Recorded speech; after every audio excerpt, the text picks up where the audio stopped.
Ito ang tinuturing na damo ng marami at tagadala ng peste sa kabukiran. Ganito kung paano ituring ang colitis o mas kilala sa kalunay sa Ilocano. Ang colitis ay isa palang gulay na mayaman sa bitamina at sagana rin sa mineral. Mainam na malaman ng lahat ang taglay na masustansya ng colitis. Dahil sa panahon ngaon na halos araw-araw tumataas ang presyo ng mga gulay, gayong nariyan lamang sa ating kabukiran ang colitis na kusang tumutubo. Masarap na gawing ensalada, dinengdeng at paghalo sa iba pang lutuing gulay.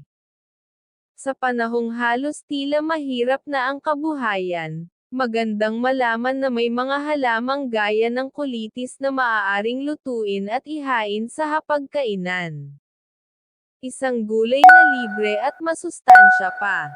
Katulad nitong hinihimay ko, libre yan, bigay ni tatay kinuha niya sa bukid.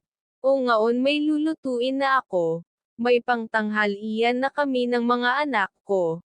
So ano pa hinihintay nyo kumain na ng colitis? Libre lang basta masipag ka lang manguha sa bukid. Thank you for watching.